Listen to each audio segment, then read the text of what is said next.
ပြောင်းငယ်ပေမေအထိတ်ဟောင်းများကတော့ဖြေတော်မပြေ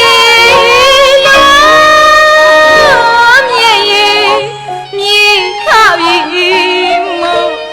ဆွေကတာရာကျွေးစမရွှင်မေကျွေးစုတဲ့